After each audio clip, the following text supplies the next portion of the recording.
నమస్తే వార్తలకి స్వాగతం. వివరాల్లోకి వెళితే కష్టాల్లో ఉన్న వారికి నేనున్నానంటూ అండగా నిలుస్తున్నారు విద్యా ఐటీ శాఖల మంత్రి నారా లోకేష్.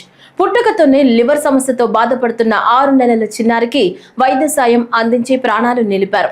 చిత్తూరు జిల్లా పలమనేరుకు చెందిన గజ్జల దీపు నాయుడు అనే చిన్నారి పుట్టుకతోనే లివర్ సమస్యతో ఇబ్బందులు ఎదుర్కొంటున్నాడు. దీంతో మెరుగైన వైద్యం కోసం తల్లిదండ్రులు ప్రైవేట్ ఆసుపత్రిని సంప్రదించారు. లివర్ ట్రాన్స్ప్లాంటేషన్ చేయాలని, ఇందుకు 20 లక్షల వరకు ఖర్చవుతుందని వైద్యులు తెలిపారు. పౌల్ట్రీ ఫామ్ లో పనిచేసే చిన్నారి తండ్రి జగదీష్ ఆర్థిక పరిస్థితి అంతంత మాత్రం కావడంతో ఆర్థిక సాయం కోసం మదనపల్లి ఎమ్మెల్యే షాజహాన్ బాషాను కలవడం జరిగింది. దీంతో వైద్య ఖర్చులకు గాను 10 లక్షల వరకు ఎల్ఓసి మంజూరు చేయడం జరిగింది. అయితే లివర్ ట్రాన్స్ప్లాంటేషన్ కు అధిక మొత్తం అవసరం కావడంతో చిన్నారి తల్లిదండ్రులు మంత్రి లోకేష్ ను కలిసి విన్నవించారు. దీంతో ముఖ్యమంత్రి సహాయ నిధి ద్వారా వైద్య సాయాన్ని 15 లక్షల వరకు పెంచి ఎల్ఓసి మంజూరు చేయడం జరిగింది. ఆపదలో ఉన్నవారిని వెంటనే కలుసుకుని సాయం అందజేయడం గొప్ప విషయమని, ఒక్క రోజులోనే స్పందించి చిన్నారికి అండగా నిలవడం పట్ల మంత్రి నారా లోకేష్ కు తల్లిదండ్రులు కృతజ్ఞతలు తెలిపారు. బాబుకి 6 మంత్స్ అండి. ఈ అమ్మాయి హస్బెండ్ జగదీష్ అని చెప్పి పౌల్ట్రీ ఫామ్ లో వర్క్ చేస్తారు. వీళ్ళది పలమనేరు, చిత్తూరు డిస్ట్రిక్ట్. మా ఇంటి పక్కనే ఉంటారు. సో బాబుకి వచ్చి లివర్ ట్రాన్స్ప్లాంటేషన్, పుట్టుకతోనే తనకి లివర్ అనేది బాగా పాడైపోయింది. బిలేర్ అట్రసీ అనే డిసీజ్. సో ఈ డిసీజ్ వల్ల బాబుకి లివర్ ట్రాన్స్ప్లాంటేషన్ అనేది చేయాలని చెప్పారు డాక్టర్స్. బట్ వీళ్ళ ఆర్థిక పరిస్థితిని బట్టి వాళ్ళ లివర్ ట్రాన్స్ప్లాంటేషన్ కి 20 లక్షల వరకు ఎస్టిమేషన్ ఇచ్చారు హాస్పిటల్ వాళ్ళు. సో అది పెట్టుకోలేని పరిస్థితిలో ఉన్నారు వీళ్ళు. సో మేము మాకు మదనపల్లిలో ఎమ్మెల్యే షాజహాన్ బాషా గారిని కలవడం జరిగింది. సార్ మాకు సీఎంఆర్ఎఫ్ ద్వారా 10 లక్షల ఎల్ఓసి ఇప్పించారు. బట్ ఆ 10 లక్షల ఎల్ఓసి కంటే వీళ్ళ ఆర్థిక పరిస్థితి బాగాలేదు కాబట్టి 10 నుంచి 15 లక్షల ఎక్స్టెన్షన్ కోసం మేము సీఎం గారి ఇంటికి వెళ్ళడం జరిగింది. సో అక్కడ మేము ఓఎస్డి వరప్రసాద్ గారిని మినిస్టర్ లోకేష్ గారి పేషీలో కలిసాము.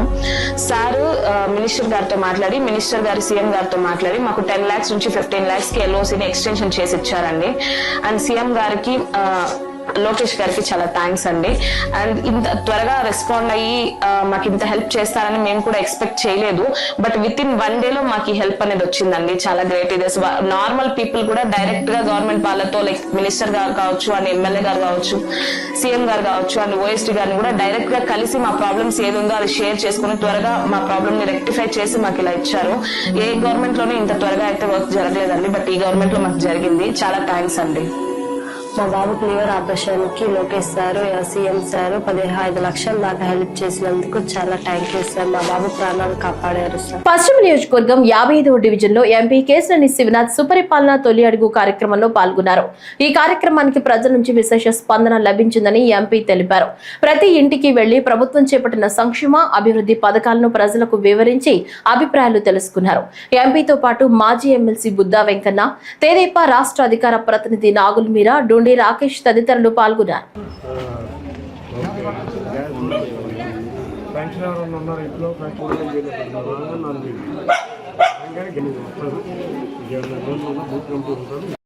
కూడా వస్తుంది.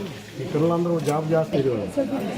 బాగానే ఉంది కదా, అంతా ఏమి ఇబ్బందులు లేవు. మొదలైన వెంటనే తల్లులందరూ కూడా చక్కగా డబ్బులు పడంగానే వెళ్ళి స్కూల్ ఫీజులు కట్టి పిల్లలకు కావాల్సిన పుస్తకాలు అన్నీ కూడా రెడీ చేసుకున్నారు. వాళ్ళ కళల్లో చాలా ఆనందం చూసాం. మరొకసారి రైతు బంధు కూడా ఈ నెలలో ఇవ్వబోతున్నాం. ఆగస్టు 15 నుంచి మేము మహిళలకు ఉచిత బస్సు ప్రయాణం ఇవ్వబోతున్నాం. అతి త్వరలో ఈ సంవత్సరంలోనే నిరుద్యోగ వృత్తి, అంతేకాకుండా ప్రతి మహిళకి P4 ద్వారా లింక్ చేసి మహిళా వృత్తి కూడా 1500 ఇస్తాను. దాన్ని కూడా P4తో లింక్ చేస్తాం. కాబట్టి సూపర్ 6 పథకాలన్నీ. తూర్పుగోదావరి జిల్లా కొవ్వూరు నియోజకవర్గం మల్కపల్లి గ్రామంలో పేదల సేవలో కార్యక్రమంలో పాల్గొనేందుకు వెళ్లిన ముఖ్యమంత్రి చంద్రబాబు నాయుడు తన కారులో స్వయంగా చర్మకారుడు పోసి బాబును ఎక్కించుకున్నారు. కొవ్వూరు మండలం ధర్మవరం గ్రామం నుంచి తాళ్లపూడి మండలం మల్కపల్లి వరకు సుమారు 2 కిలోమీటర్ల మేర పోసి బాబుతో ముఖ్యమంత్రి చంద్రబాబు ప్రయాణించారు. కారులో వెళుతున్న సమయంలో పోసి బాబు వృత్తి, జీవన స్థితిగతులు, ఎదుర్కొంటున్న సమస్యలు, కుటుంబ నేపథ్యం గురించి పోసి బాబును అడుగు తెలుసుకున్నారు. అనంతరం పోసిబాబు ఇంటికి సీఎం చంద్రబాబు వెళ్లారు.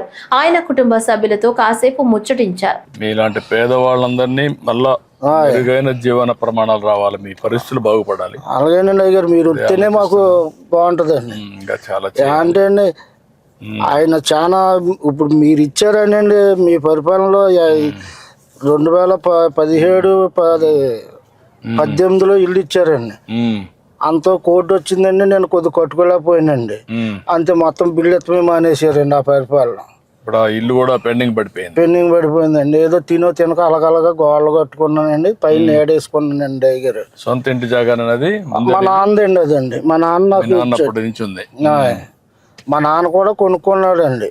మా చిన్నప్పుడు పిల్లలు మొత్తం మేము, మా నాన్నగారికి 2 మగవాళ్ళు 6 ఆడపిల్లలండి. 5 ఆ పెళ్ళిళ్ళు అయిపోయి మొత్తం అందరికండి మొత్తం. మా సిస్టర్లకి మా చెల్లెలండి, నేనే పెద్దోండి ఇంటికి. పెద్ద కుటుంబం. వాళ్ళ పిల్లలు ఏం చేస్తారు? వాళ్ళ పిల్లలు చదువుకున్నారండి, కొంతమంది పెళ్ళిళ్ళు అయిపోయినాయండి. మా చెల్లెలు గారి పిల్లలకి. మా కుర్రోళ్ళు ఉన్నారంటే వాళ్ళు డ్రైవింగ్ చేసుకుంటారండి, తాటలు గట్ట డ్రైవింగ్, రైతులకి పొలాలు గట్ట దుంతాకండి వెళ్ళి వాళ్ళ పని చేసుకుంటారండి. నీ అభిప్రాయం, ఇన్నేళ్లుగా మీరు నువ్వు పుట్టినప్పుడు మీ పెద్దవాళ్ళందరినీ చూసాం, ఇంకా కూడా ఆర్థికంగా పైకి రాలేదు, కారణం ఏమంటావు? ఆర్థికంగా అంటే ఏమన్నా సార్, లేకండి ఏదో ఉండి లేక అది తెచ్చుకున్న డబ్బులకే ఆ పూట కొడతాం కష్టం అవుతుందండి. అంటే చదువుకోవాలని కూడా ఎందుకు ఆశ పుట్టడం పిల్లలకంటే ఇది వరకు అంటే ఆర్థిక సహాయం ఇప్పుడు అందిస్తున్నారు సార్. అప్పుడు లేదు కదండి, అప్పుడు లేక పిల్లల్ని చదివించలేక. ఇప్పుడు నేనే ఉన్నాను, ఇంటికి పెద్దవాడినండి. నేను బడిలోకి పోదారంటే ఆ 3వ తరగతి చదివించాక ఎవరికో కనసం పెట్టారండి. మీ ఇంటికే వచ్చి కరెక్ట్ గా ఇస్తున్నారు కదా? ఇస్తున్నారండి. ఏమైనా డబ్బులు తీసుకుంటున్నారా? అసలు అసెస్మెంట్ ఏమి లేవండి, అందరూ కూడా బాగానే ఉంది. మళ్ళీ మీకు ఇది అయినాక మీ ఫోన్ కి ఒక మెసేజ్ వస్తా ఉందా? వస్తుందండి. ఎట్లా ఇచ్చారండి, ఆయన ప్రవర్తన ఎట్టుంది అవన్నీ అడుగుతున్నాం. బాగానే ఉన్నదండి, బాగానే అందులో మెసేజ్ వచ్చేస్తుందండి. ఇప్పుడు కొత్తగా కూడా ఒక సిస్టమ్ పెట్టాను, మీకు ఇస్తానే మాకు మెసేజ్ రావాలా ఈ ఇంట్లో నుంచి ఇచ్చినట్టు. అదే సమయంలో ఒకవేళ ఇవ్వకపోతే సాయంత్రం మళ్ళా మీకు మెసేజ్ పెడుతున్నాం. ఒక మెసేజ్ పెట్టి మీకు పంపించే, మీరు లేరు, తీసుకోలేదు, కారణం ఏంటని అడిగి మళ్ళీ ఇస్తున్నాం. ఇప్పుడు ఇవన్నీ కూడా పగడ్బందీగా ముందు కంటే కూడా సిస్టమేటిక్ గా చేస్తాం. కలెక్టర్ గారు అన్ని మానిటర్ చేస్తారు, ఆఫీసర్ కూడా పర్ఫెక్ట్ గా చేస్తారు. ఇప్పుడు నేను కొనిన దానికి డబ్బులు చేతిలో పెట్టుకో. ఎందుకండి బాబు మీరు వచ్చిన అలా కదండి, వద్దండి అయ్యారు, వద్దండి. మీరు మా ఇంటి మొత్తమే మాకు కొంత సంతోషం కొన్నాను నా మాటను. ఇప్పుడు నీ ఇల్లు బాగుపడాలంటే ఏం చేయాలి చెప్పు? నాకు అది చూపించాలండి, ఆ బిల్లు పాత బిల్లు రావాలండి. ఆ కుర్రోడికి ఏమో కొంత ఏదో గవర్నమెంట్ జాబ్ కింద పెట్టర్ చేస్తున్నాడండి.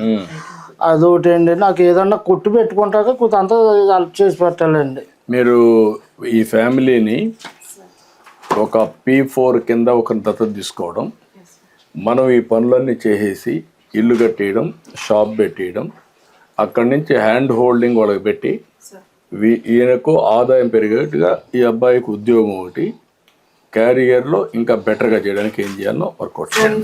రాష్ట్రంలో నేరాల నియంత్రణకు సాంకేతిక పరిజ్ఞానంతో పకడ్బందీ చర్యలు తీసుకున్నామని రాష్ట్ర హోంమంత్రి అనిత అన్నారు. కాకినాడ జిల్లా తునిలో జైళ్ల శాఖ ఆధ్వర్యంలో ఏర్పాటు చేసిన పెట్రోల్ బంక్ ఆధునీకరించిన సబ్ జైలును యనమల దివ్యతో కలిసి ఆమె ప్రారంభించారు. ఈ సందర్భంగా మంత్రి అనిత మాట్లాడుతూ అన్ని నియోజకవర్గ కేంద్రాల్లో సీసీ కెమెరాలు ఏర్పాటు చేస్తున్నామని తెలిపారు. ఇకపై ఏ నేరం చేసినా నిందితులైనా సరే చట్టం నుంచి తప్పించుకోలేరన్నారు. గత 5 ఏళ్లలో జైళ్లలో కనీసం సీసీ కెమెరాలు కూడా పనిచేయని పరిస్థితి ఉందన్నారు. గ్రామ స్థాయి నుంచి దాదాపు 1,00,000 సీసీ కెమెరాలను ఏర్పాటు చేయాలనే లక్ష్యంతో పనిచేస్తున్నామని, విజయవాడ కమిషనరేట్ పరిధిలో 7,500 సీసీ కెమెరాలు ఏర్పాటు చేసినట్లు వెల్లడించారు.